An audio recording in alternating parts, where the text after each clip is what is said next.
2 Corinthians chapter number 10.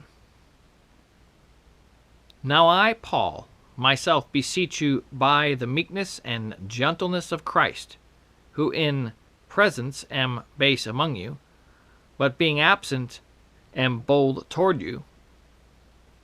But I beseech you that I may not be bold when I am present with that confidence wherewith I think to be bold against some, which think of us as if we walked according to the flesh.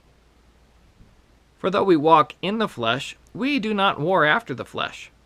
For the weapons of our warfare are not carnal, but mighty through God to the pulling down of strongholds, casting down imaginations and every high thing that exalteth itself against the knowledge of God, and bringing into captivity every thought to the obedience of Christ, and having in a readiness to revenge all disobedience when your obedience is fulfilled.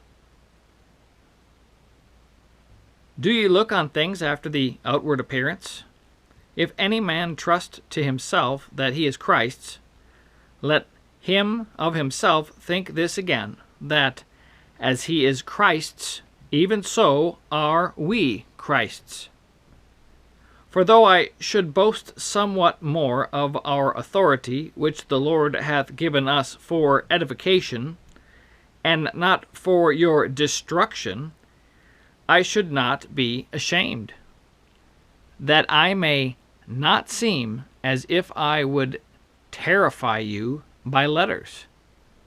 For his letters, say they, are weighty and powerful, but his bodily presence is weak, and his speech contemptible.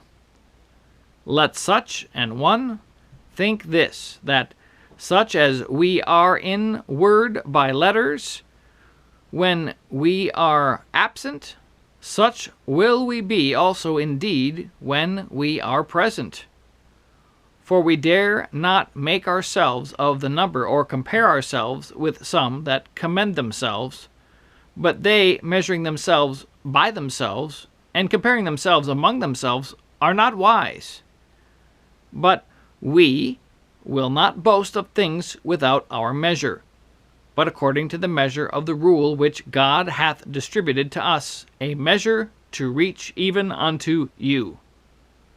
For we stretch not ourselves beyond our measure, as though we reached not unto you, for we are come as far as to you also in preaching the gospel of Christ, not boasting of things without our measure, that is, of other men's labors, but having hope, when your faith is increased, that we shall be enlarged by you according to our rule abundantly, to preach the gospel in the regions beyond you, and not to boast in another man's line of things made ready to our hand. But he that glorieth, let him glory in the Lord. For not he that commendeth himself is approved, but whom the Lord commendeth.